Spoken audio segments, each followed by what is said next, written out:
বর্তমান সিঙ্গাপুরে আমরা বাংলাদেশিরা আমাদের সবচেয়ে বড় যে এখন সমস্যাটা সেটা হচ্ছে পাসপোর্ট রিনিউ। এই পাসপোর্ট রিনিউয়ালের সমস্যার কারণে কয়েকজন ভাইকে দেশে পর্যন্ত চলে যাওয়া লেগেছে।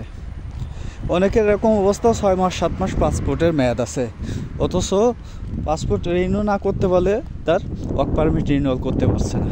কোম্পানি বলতেছে পাসপোর্ট রিনিউ করো, আর তা না হলে দেশে চলে যাও। এখন সে পাসপোর্ট রিনিউয়ালের জন্য পাসপোর্ট অফিসে গেলে কোনো সলিউশন পায় না, অনলাইনে রেজিস্ট্রেশন করতে পারে না। যদি কোনোভাবে কেউ রেজিস্ট্রেশন করেও ফেলে, ডেট পাই 6-7 মাস পরে, যে 6-7 মাস পরে আপনি আপনার ডকুমেন্টস জমা দিয়ে যাবেন, তারও 4 সপ্তাহ পরে আপনি আপনার পাসপোর্ট হাতে পাবেন। বা একটা দেশের সিস্টেমে মানে এখানে আসলে কি বলবো, বলার কোনো ভাষা খুঁজে পায় না। যে মুখ খারাপ করে কিছু কথা বললে নিজের দেশের গায়ে লাগে।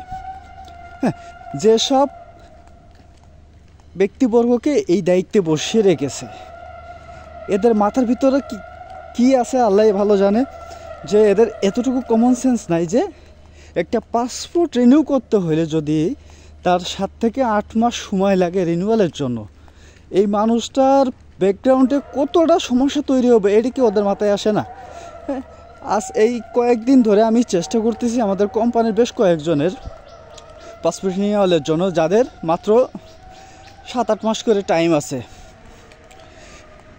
অথচ আমি ডেটই পাইতেছি না। রেজিস্ট্রেশন যে করবো আমি ডেটই পাইতেছি না, ব্লক করে রেখে দিয়েছি 4টা। ভাই, আমাদের সকলের এই বিষয় নিয়ে কথা বলতে হবে, আওয়াজ তুলতে হবে। হ্যাঁ, তাছাড়া আসলে এভাবে চলতে থাকলে অনেকের কপাল পুড়ে যাবে, অনেক বাংলাদেশি ভাইয়ের কপাল পুড়ে যাবে।